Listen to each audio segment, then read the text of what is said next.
Dinas Penanaman Modal dan Pelayanan Terpadu Satu Pintu (DPMPTSP) Kabupaten Indramayu bersama Deputi Pengendalian Pelaksanaan Penanaman Modal Kementerian Investasi (DPPPMKI) BKPM RI gerak cepat gercep melakukan rapat koordinasi pasca mengundang 8 pelaku usaha yang bakal melakukan investasi dan belum melaksanakan proses pembangunan mangkrak red.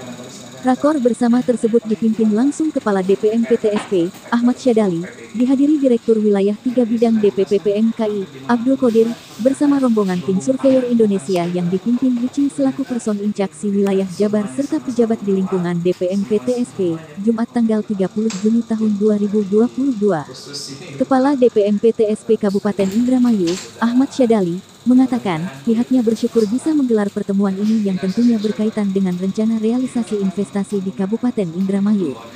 Dirinya menyebutkan bahwa pertemuan ini sebagai wujud kolaborasi antara Pemkab Indramayu dengan jajaran Deputi Pengendalian Pelaksanaan Penanaman Modal dari Kementerian Investasi, DPPPMKI, BKPM RI, yang juga hadir jajaran tim surveyor Indonesia person incaksi wilayah Jabar.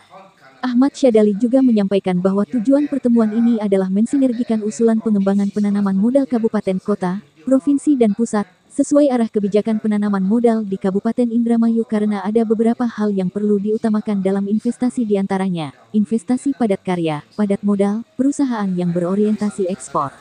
Ahmad berharap, dengan dijalinnya pertemuan ini banyak hal positif untuk kemajuan daerah.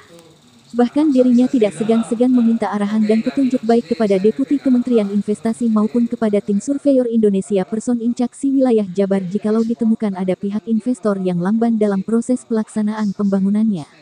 Tak hanya itu, pihaknya juga meminta masukan kepada Deputi Kementerian Investasi terkait persoalan lambannya beberapa pelaku usaha di Kabupaten Indramayu yang hingga kini belum melaksanakan pembangunan yang berkesan diam di tempat tanpa ada bukti apapun untuk kepentingan masyarakat. Provinsi juga nunggu sekaligus daerah-daerah lain yang di tempat yang sama Direktur Deputi Perencanaan Penanaman Modal BKPM Republik Indonesia, Abdul Qodir, menekankan terkait strategi pengembangan investasi yaitu percepatan pelayanan penanaman modal melalui pelayanan terpadu satu pintu PTSP di daerah, rencana tata ruang wilayah RT/RW, rencana umum penanaman modal RUPM, percepatan peningkatan kualitas dan kuantitas tenaga kerja terampil skilled labor di daerah, peningkatan iklim investasi daerah, pengawalan dan fasilitasi realisasi. Menurutnya, Kabupaten Indramayu yang kaya akan pertanian dan perikanan sudah seyogyanya Indramayu memiliki kawasan industri khusus seperti industri khusus pertanian, industri khusus perikanan dan industri khusus otomotif.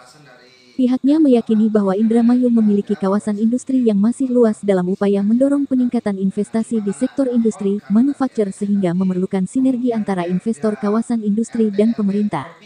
Ia menjelaskan bahwa kawasan industri keberadaannya sangat penting karena terkait dengan percepatan laju investasi, pertumbuhan ekonomi dan multiplier efek terhadap penyerapan tenaga kerja dan pendapatan masyarakat.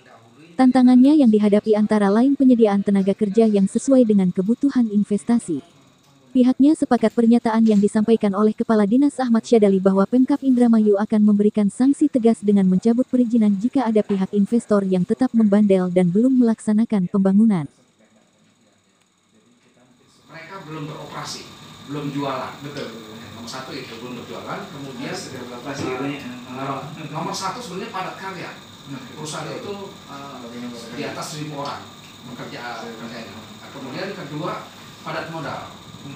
Jadi kalau padat karya nggak padat modal nggak apa-apa, itu istilahnya gitu. Jadi kedua padat modal berapa? Di atas 1 triliun. Kalau di atas 1 triliun walaupun dia tidak padat karya, biasanya multiplier efeknya juga besar, banyak. Karena pasti ada perputaran terkait bahan baku yang digunakan perusahaan itu biasanya tinggi, menghasilkan pajak-pajak maupun baik pajak daerah maupun pajak pusat. Ini kita hampir paling duluan Pak untuk di Perda juga, Perda untuk PBG. Dari Indramayu, Jujun Juhanda Fokus Pantura melaporkan.